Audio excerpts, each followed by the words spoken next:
She handed him the divorce papers across the dinner table, on his birthday, with the candles still lit. She had even bought a cake.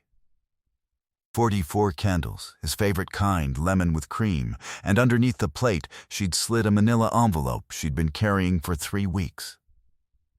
Elijah Price was 44 years old that night, a civil engineer who had spent 20 years designing things built to hold weight that other people would never see. He did not raise his voice. He did not push the cake away.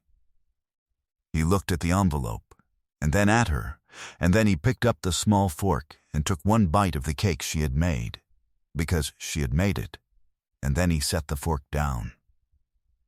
"Happy birthday to me," he said quietly. That was all. She had timed it for the cruelty of it. She wanted him off balance.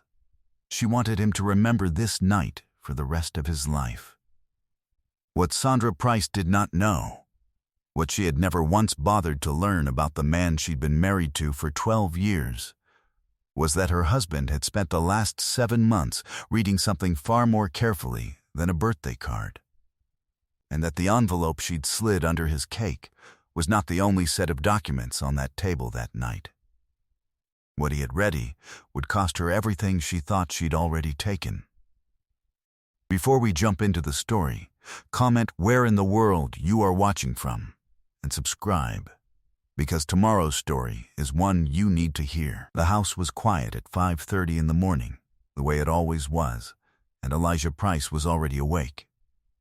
He had been waking at the same time for 20 years, since his first job site demanded it, and his body had never given the habit back. He filled a steel thermos with black coffee and stood at the kitchen window in the dark, watching the street, the one quiet thing in the day that belonged only to him.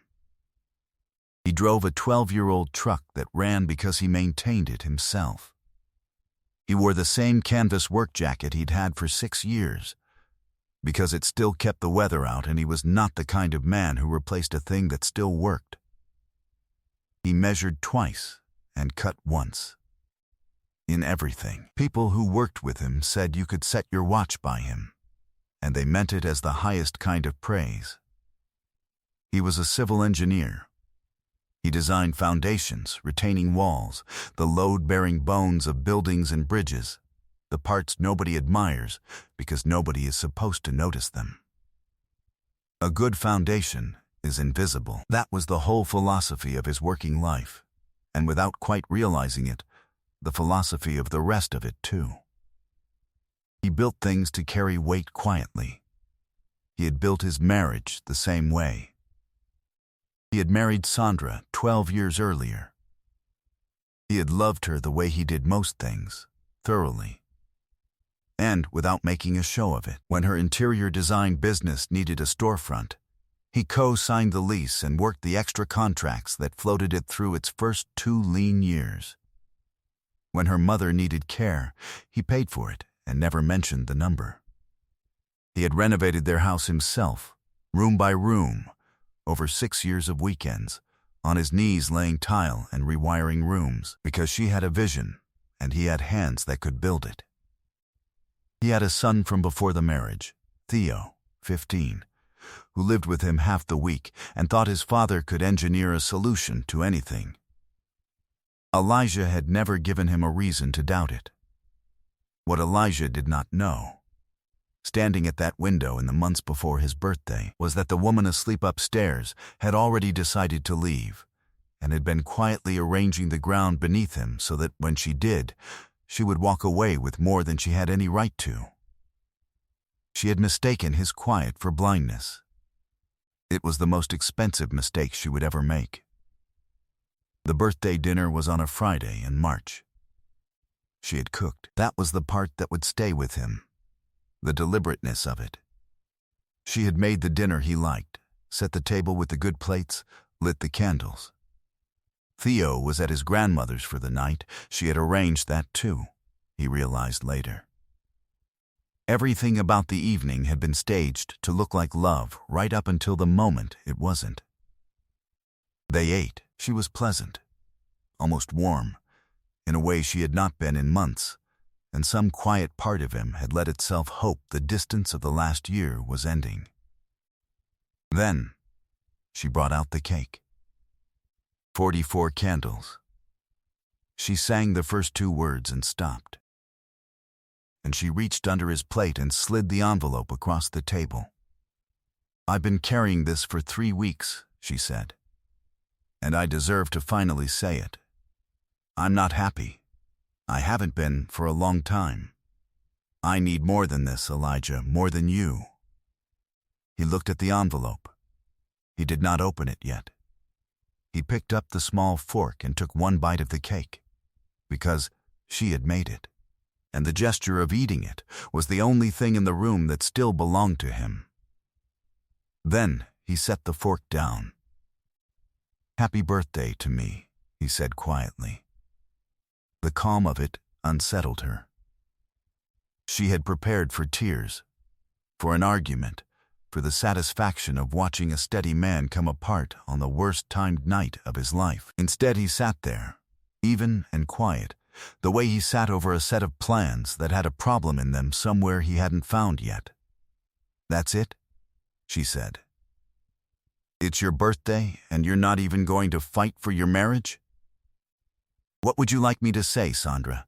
She slid her ring off and set it on the table next to the cake, like a receipt she was returning. "I'd like you to understand that I've already decided. The papers are fair. My lawyer drew them up. I think if you just sign them, we can do this cleanly." Elijah looked at the ring. He did not pick it up. He noticed as he sat there that the envelope was not the only thing she'd been carrying carefully.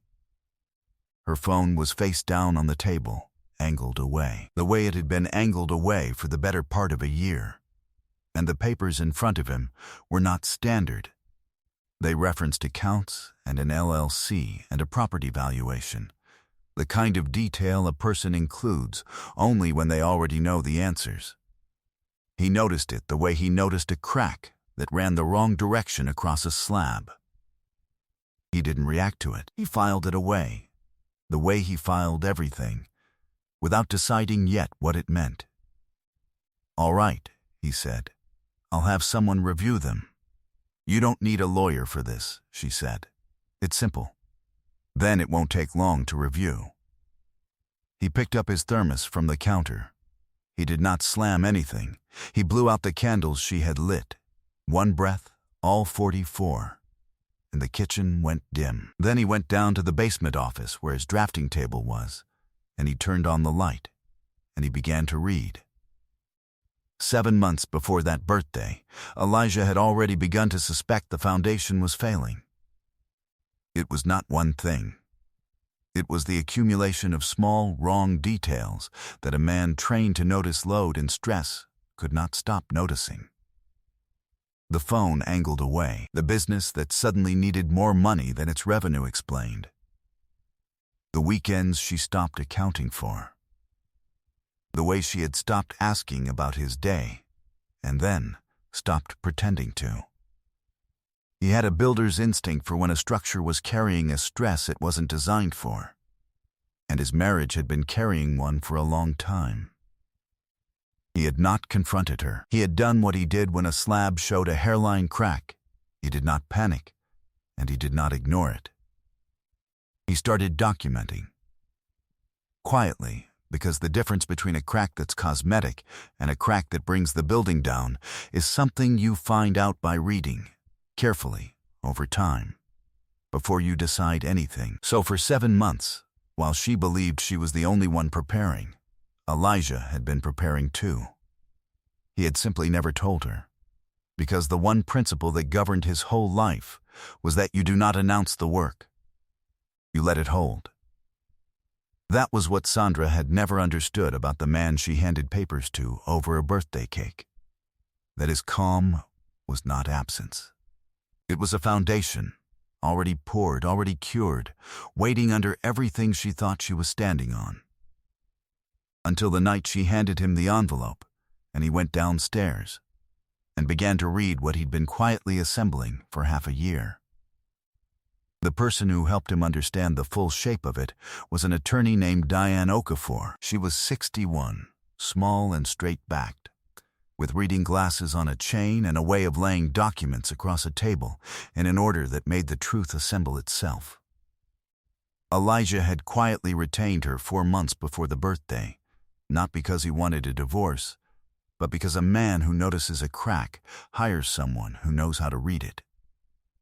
She had spent those 4 months doing exactly that. "I'm going to show you what I found," she told him, the morning after his birthday, the unsigned papers between them on her desk. "And I need you to let me get through all of it before you decide what you want. Because once you see it, you can't unsee it, and I don't want you deciding anything angry." "I don't decide things angry," Elijah said. "Go ahead." She laid the first folder down. "Start with the papers she gave you. They're not a fair split. They're written to look fair to a man who signs them without reading. The marital home is listed at a valuation about 40% below what it's actually worth. You did most of the renovation yourself, which means a lot of the home's value isn't on any receipt. It's labor that doesn't show up in an appraisal she controlled. Sign these, and you walk away from a house you built with your own hands for a fraction of what you put into it." Elijah read the valuation. He knew the real number. He'd built the thing. He folded the corner of the page over and back and flat. She had it appraised by someone she chose. She did. That's the cosmetic crack. Here's the structural one. Diane laid down the second folder. "Over the last 14 months, money has been moving out of your joint accounts in amounts kept just under the threshold that triggers a question. Roughly $110,000. It didn't go to her business. It went to an LLC." She slid a page across. "And the LLC has a second member." Elijah looked at the name. It was a man he knew slightly, a contractor named Reyes who had bid against him on jobs. A man with more confidence than work to back it up. "Her business partner," Elijah said slowly. "Or that's what she's calling him. That's what she's calling him." Diane folded her hands. "Here's the part that makes this not just a divorce. The LLC bought a commercial property 8 months ago. A storefront. The down payment came from your joint funds. The deed lists the LLC. Which means your wife used marital money, your money, to buy real estate she structured so that you don't appear anywhere on the title. She wasn't planning to leave you and start over. She was planning to leave you having already moved the value of your marriage somewhere you couldn't reach it. The birthday timing wasn't cruelty for its own sake. It was the last step. She wanted you off balance and signing fast, before you ever thought to look." Elijah was quiet for a long moment. He spread it all across the desk then, the lowball valuation, the structured transfers, the LLC, the deed, not reading any single piece. Looking at all of it together, the way he looked at a full set of structural drawings, feeling where every line of stress ran from one sheet to the next. He could see the entire load path now. And he could see exactly where she had assumed it would hold, and exactly where it wouldn't. He didn't move fast. That was the part she had never been able to account for. She had spent 12 years deciding what kind of man he was, and she had been wrong about the one thing that mattered. She had mistaken patience for the absence of capability. It wasn't. Patience was the most practiced skill he had. It was just the one she had never had a reason to watch him use, because in 12 years he had never once needed to use it against her. He did not sign the papers. He did not tell her he'd seen the LLC. He did not confront her, or call Reyes, or say a word to Theo about any of it. He went to work. He answered his job site calls on the first ring. To Sandra, he looked exactly like what she'd planned for. a steady man absorbing a blow, taking his time the way slow men do, working up the nerve to sign. That was precisely the impression he wanted her to keep. What he was actually doing, with Diane, was reading the structure all the way down to the footing. A forensic accountant traced the $110,000 in full, every transfer, the dates, the account it landed in, the down payment it became. The commercial deed and the LLC's formation papers were pulled into the open. The lowball appraisal was set beside an independent one that put the house's real value where Elijah always knew it was. None of it was an accusation. All of it was simply true, and documented, and waiting. Sandra called him twice in those weeks, pressing him to sign. The first call was warm. The second one wasn't. The softness had tightened into something with an edge, and she mentioned that her lawyer thought he was being difficult, that he was dragging out something simple. Elijah listened to that second voicemail twice, not because it stung, because he wanted to note exactly how fast she went from sweetness to pressure the moment the cracked plan didn't pour the way she designed it. He filed that away too. She believed it was already over. She believed she was 3 signatures from clean. That was exactly where Elijah needed her. The reckoning happened in a conference room on the 9th floor, 6 weeks after the birthday. It was billed as a settlement conference. Her lawyer, his lawyer, the division of assets, the signing of papers she still believed she had written to her own advantage. She arrived expecting a formality. She had no idea the appraisal she'd commissioned wasn't the only one in the building. The room was glass on 2 sides, the city flat and gray below, the morning light even across a long table with nothing on it but water glasses. Elijah arrived 40 minutes early. On any job site he'd ever run, the man who arrived last was already behind, and he had never unlearned it. He sat at one end with Diane beside him, a single folder in front of her. He was calm in the specific way of a man who had already done the hard part alone. In a basement, months ago. Sandra came in with her attorney, dressed for a victory she thought was already counted. She glanced at Elijah once, a quick assessment, the look of a person checking that the furniture was where she'd left it. Then she looked at her own lawyer and settled in. Diane opened the meeting. Thank you both for coming. Before we discuss any settlement, there are several matters of record that need to be acknowledged by everyone at this table. She laid the first document down, unhurried. This is an independent appraisal of the marital home, completed last week by a licensed appraiser with no relationship to either party. It values the property at roughly 70% above the figure used in the papers Mrs. Price presented. The difference is largely unpermitted but documented renovation labor performed by Mr. Price himself, supported by receipts, photographs, and dated work logs. Sandra's lawyer leaned toward her and murmured something. She did not answer him. She was looking at the page. Diane placed the second document down. Over the past 14 months, $110,000 in marital funds was transferred out of the joint accounts in structured amounts. The destination was an LLC. She slid the page across. Mrs. Price is one member, a Mr. Reyes is the other. The third document. 8 months ago, that LLC purchased a commercial property.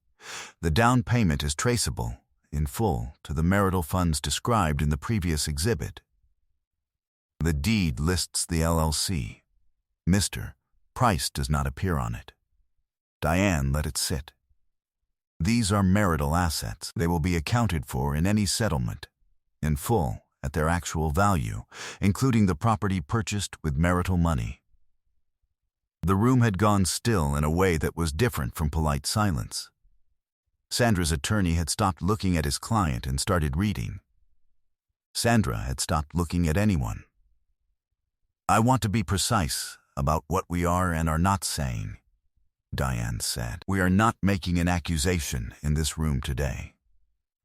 We are establishing that this documentation exists, that it has been preserved, and that any settlement built on the original valuation is no longer on the table. Sandra's face had not changed. Or rather, she had worked very hard to keep it from changing, and the effort was visible to anyone watching closely enough. Elijah was watching closely enough. He saw the exact moment she understood that the night she designed for his disadvantage had been, the whole time, the thing he'd quietly been ready for. He had not said a word through any of it. He said one thing now. He stood and buttoned his jacket and gathered nothing from the table, because he had brought only the one folder, and it had done its work. He looked at her. Not with anger, not with cruelty. Just clearly, the way you look at a structure you finally finished reading. You picked my birthday because you wanted me to remember it, he said quietly. I will. Just not for the reason you thought. He walked toward the door. He stopped once. I'd have given you a fair split if you'd asked for one, he said. You didn't want fair. You wanted me not to look. I'm an engineer, Sandra. Looking is the entire job. He walked out without looking back. It did not happen all at once. The settlement that followed bore no resemblance to the one she'd handed him over the cake. The house was valued at what it was worth. The $110,000 and the commercial property bought with it were brought back onto the table as marital assets and divided accordingly. She did not walk away with a hidden storefront and a man's labor for free. She walked away with a fair half of an honestly counted marriage, which was, in the end, far less than the dishonest version she had spent 14 months building. Reyes, whose failing contracting business had been counting on that storefront, lost his footing when the property had to be accounted for in the open. The partnership she'd traded her marriage toward turned out to be a man with more confidence than ground under him. She was not destroyed publicly. She was simply reduced to the size of what she had actually earned, which was less than what she had tried to take. She was carrying the weight of that the way a person carries something they cannot set down. Not dramatically, just constantly. Elijah Price went back to work the next morning. He kept the house, bought out her honest half of it, the house he'd built with his own hands, because Theo had grown up in it, and Elijah was not the kind of man who walked away from a foundation he'd poured himself. He answered his job site calls on the first ring. He gave accurate timelines and hit them. He was not loud about any part of what had happened, the way he had never been loud about anything. He took Theo to a job site that summer and walked him through a foundation being poured, and the boy asked why the part nobody would ever see was the part his father cared about most. Elijah thought about it for a second. Because it's the part holding everything else up, he said. If you get that right, you can survive almost anything they put on top of it. 14 months later, on a warm, clear evening in early summer, Elijah Price sat on the back porch of the house he had built, the house he had kept, with a glass of water and the quiet of a neighborhood settling into night. Theo was inside doing homework. The floors Elijah had laid on his knees caught the last of the light through the open door. He had a birthday coming up again soon, 46 this time, and for the first time in years the thought of it didn't carry anything heavy. It was just a day. A good one, probably. Theo had already been hinting about a cake. He finished his water. He listened to the neighborhood go quiet. Then he stood and looked once at the house that had held everything she'd tried to put on top of it, and never once cracked, and he went inside. He turned out the porch light and closed the door. I hope you enjoyed that one. Be sure to like the video and subscribe so you don't miss the next story. I've picked out 2 more for you that I think you'll really like.